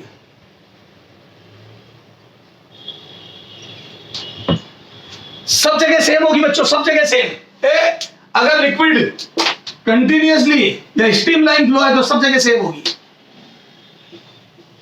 लेकिन ये बात ना मेरे हजम हो रही ना तेरे हजम होगी, ना मेरे ये बात हजम हो रही है ना तेरे हजम होगी। सर क्यों? ना तो आपके हो रही है ना हमारे होगी, क्योंकि हमें ऐसा महसूस होगा कि ग्रेविटी लग रही है तो यहाँ पे स्पीड ज्यादा हो जानी चाहिए। बिल्कुल मुझे भी ऐसा लग रहा है। देखो मुझे भी ऐसा लग रहा है कि नीचे अंडर ग्रेविटी मोशन है तो यहाँ पर स्पीड अप होना चाहिए, बिल्कुल होना चाहिए। बिल्कुल मेरे को लग रहा है नीचे एक्सेलरेट होना चाहिए लिक्विड। हाँ, अगर ये हॉरिजॉन्टल प्लेटफॉर्म पे रखी होती, ये ट्यूब ऐसे रखी होती बच्चों, ये टेबल पे रखी होती ऐसे, तो चलो कोई बात नहीं, सेम होती, समझ में आता। पर ये अगर अंडर ग्रेविटी वर्टिकल रखी है तब तो मेरे को भी ऐसा लगता है यहाँ पे स्पीड ज्यादा होनी चाहिए डी पे। बी सी और डी में से डी पे सबसे ज्यादा होनी चाहिए। क्या तुम्हें ऐसा नहीं लगता? बिल्कुल लगता है। और ऐसा ही होगा अगर तेने इधर प्रेशर ज्यादा क्रिएट नहीं करा तो। ऐसा ही होगा अगर इसको आप चुपचाप छोड़ देते हो पानी भर के, तो आपको पता होगा जब अपन इधर से पानी डालते तो वो एकदम से दर दर नीचे अपने आप निकल जाता है बहुत स्पीड से। अगर यहाँ थोड़ा सा भी पानी आप धीरे से भी डालोगे तो बहुत तेज निकलेगा। तो मैं बोलता हूं अगर इसकी स्पीड कम करनी है बच्चों, अगर इसकी स्पीड कम, याद है नदी नाले बहते हैं, अपने बरसात में पानी आता है तो छतों पे जो बढ़ता है वो हमारे नालों में से, वो ज्यादा पाइप में से होता है, बहुत स्पीड से नीचे गिरता है। याद करो आपके घरों में जो पाइप होगा उससे बहुत स्पीड से नीचे गिरता है। तो स्पीड है, लेकिन अगर कंटिन्यूअस फ्लो मेंटेन्ड है और अगर स्पीड पूरा पाइप यूनिफॉर्म है तो स्पीड कांस्टेंट होगी, और उसके लिए आपको इधर प्रेशर ज्यादा क्रिएट करना पड़ेगा। तो मैं बोलूं ई पॉइंट का pressure will be greater then pressure at क्या बोलते हैं this A point. A point पे जो प्रेशर है उससे ई का ज्यादा होगा, तभी ऐसा हो सकता है, अदरवाइज पॉसिबल ही नहीं है। मतलब ये जो लिक्विड गिर रहा है नीचे प्रेशर ज्यादा होगा, हर जगह इस पूरी लाइन में नीचे वाले प्रेशर ज्यादा होंगे। बी से सी तक लगातार प्रेशर बढ़ेगा, बी से डी तक लगातार प्रेशर बढ़ेगा, वो तो नीचे आने पर प्रेशर बढ़ेगा गारंटेड। अगर प्रेशर नहीं बढ़ा तो कंफर्म एक्सेलरेट होगा। नीचे आने पर प्रेशर बढ़ेगा तभी तो जाके लिफ्ट में क्या होता है, लिफ्ट में यही तो होता है, हम जब नीचे आ रहे होते हैं थर्ड फ्लोर से नीचे, तो मैं बोलूं लिफ्ट को अंडर ग्रेविटी जारी होती है, तो मैं बोलूं प्रेशर बढ़ाना पड़ता है, लिफ्ट की केबल को टाइट करनी पड़ती है, नहीं तो हमारा फ्री फॉल हो जाएगा। तभी तो जो हम नीचे फ्री फॉल एमजी से गिरने वाले होते हैं, लिफ्ट की सरफेस हमारे ऊपर फोर्स लगा के हमें धीरे रखती है, हमारी वेलोसिटी को कंट्रोल करती है। तो मैं बोल दूं नीचे लिक्विड एक्सेलरेट होगा अगर नीचे प्रेशर ज्यादा नहीं हुआ तो लिक्विड की स्पीड मेंटेन रखनी है तो नीचे प्रेशर, यानी कि इधर प्रेशर ज्यादा होगा। अब बता ए और बी, बता ए और बी पे प्रेशर कंपेयर कर, ए और बी पे P A P B equal होंगे। सर क्यों इक्वल होंगे बच्चों? एक मिनट आया, P A P B equal होंगे। सर क्यों इक्वल होंगे? एक मिनट आ रहा हूं। हाँ बच्चों, मैं बोलता हूं हॉरिजॉन्टल लेवल पे प्रेशर सेम होगा, पी ए बराबर पी बी। सर क्यों सेम होगा? क्योंकि हॉरिजॉन्टल लेवल पे तो देखो बच्चों यूनिफॉर्म स्पीड वैसी रहनी थी, ग्रेविटी ने कुछ किया नहीं, ग्रेविटी ने कोई वर्क करा नहीं एमजी ने। और मैं बोलता हूं हमारे को भी अगर स्पीड नहीं बढ़ानी, काइनेटिक एनर्जी नहीं बढ़ानी, तो प्रेशर शुड बी सेम। तो मैं सेम हॉरिजॉन्टल लेवल पे प्रेशर सेम रहेगा ताकि यूनिफॉर्म ट्यूब में से सेम स्पीड से लिक्विड, ना मुझे लिक्विड को तेज करना है ना धीरे। तो जब ग्रेविटी ने कोई पंचायती नहीं करी तो मैं भी नहीं करता हूं, तो लिक्विड उसी स्पीड से बहता रहेगा। बोल मेरे बच्चे, बिल्कुल कंसेप्ट है, समझ। हेलो बच्चों, खूब क्वेश्चन पूछते हैं इस पे खूब, और मेरे को पता नहीं क्यों लगता फिर पूछेंगे। तो मैं बोलूं डी और ई पे भी सेम होगा, पी डी बराबर पी, क्योंकि यहाँ पे भी वही एक्सप्लेनेशन, सेम हॉरिजॉन्टल लेवल में स्पीड सेम है, तो लिक्विड ना तेज हुआ ना धीरे, तो मैं बोलूं ना ग्रेविटी ने वर्क करा ना मैंने। अरे बोलो, तो सेम हॉरिजॉन्टल लेवल में स्पीड अगर सेम है तो प्रेशर भी सेम होगा। बोलो लिक्विड एक्सेलरेट तो नहीं करेगा ना? तो नहीं करना है ना, किसको करना है? यहाँ लिक्विड एक्सेलरेट कर दोगे तो स्पीड अप हो जाएगा, मेरे को स्पीड अप करना ही नहीं है ना लिक्विड को। पूरे सब जगह स्पीड सेम होगी, सब जगह स्पीड सेम होगी। अब यहां से अभी देख रहे हैं तो मैं बोलता हूं पीए बराबर पीबी, ये आपस में बराबर होंगे, ये आपस में बराबर होंगे, इन दोनों का क्या होगा वो भी देख रहे हैं। अरे मैंने तो सेम हॉरिजॉन्टल पे सेम प्रेशर करा है, पीए बराबर पीबी बोला, पीडी बराबर पीई बोला है, अभी बी और डी पे तो कंपेयर ही नहीं करा मैंने, तो जबरदस्ती कंफ्यूज हो रही है। तो ये दोनों का प्रेशर सेम होगा, तब लिक्विड यहाँ एक्सेलरेट नहीं होगा, ये दोनों सेम होगा, यहाँ एक्सेलरेट नहीं होगा, यहाँ भी एक्सेलरेट नहीं हो रहा, लेकिन ग्रेविटी तो कुछ कर रही है ना, यहां से ग्रेविटी तो वर्क कर रही है ना, तो एक्सेलरेट होना चाहिए। हेलो और नहीं होने देने के लिए यहाँ एक्सेलरेट होना चाहिए था, ग्रेविटी लग रही है, हर जगह mg लग रहा है, इसका मतलब pd will be, this system will be greater, ये प्रेशर ज्यादा होगा। तो मैं तो इधर देखो फाइनल आंसर, pa और pb आपस में इक्वल होंगे तभी तो हॉरिजॉन्टल ट्यूब में लिक्विड एक्सेलरेट नहीं होगा। pd और pe आपस में इक्वल होंगे तभी तो नीचे वाली हॉरिजॉन्टल ट्यूब में लिक्विड एक्सेलरेट नहीं होगा। और मैं बोलूं ये वाला पेयर ज्यादा होगा तभी तो नीचे की तरफ आने पर भी लिक्विड एक्सेलरेट नहीं हो पाया। This is the concept. और ये कंसेप्ट तभी क्लियर होंगे जब आपने फ्लूइड को मैकेनिक्स से समझा है, बाकी तुक्के ही मारते रह जाओगे जिंदगी भर। हेलो, नीचे वाला पेयर तगड़ा होगा, मतलब आप समझ लो, मतलब आप समझ लो यहाँ कोई 10 न्यूटन का फोर्स लगा रहा है तो यहाँ पे कोई 30 न्यूटन का फोर्स लगा रहा है, मतलब एग्जांपल ले रहा हूं, तभी तो, और वो 30 यहां तक चला और वो 10 यहां तक चला, तो यहां से प्रेशर सेम रहा, यहां सेम रहा, तो फोर्स भी सेम रहा क्योंकि एरिया सेम है। और मैं बोलूं यहां से 10 और यहां से 30 क्योंकि 20 वेट था। हेलो,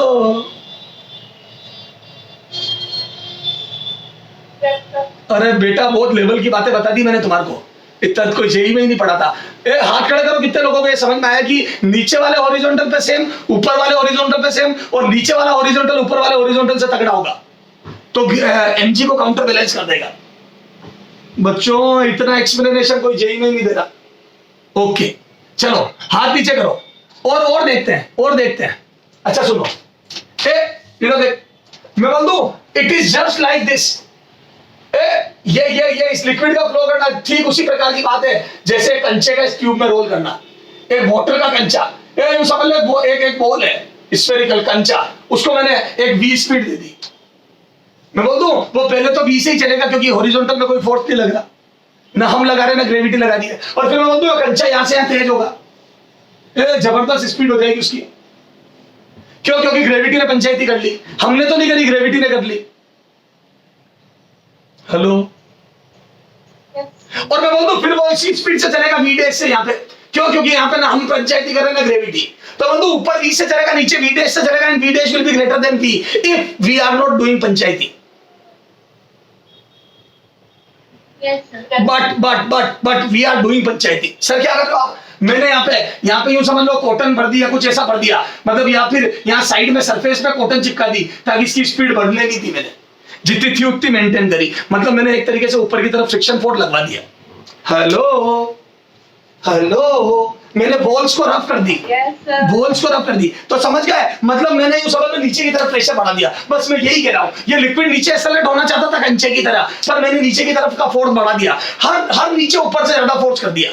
तो मैं बोलूं ऊपर से नीचे बी से सी लगातार, बी से डी लगातार प्रेशर बढ़ेगा नीचे, तभी तो कंचा एक्सेलरेट नहीं हो पाया। हेलो, चलो आ जाओ।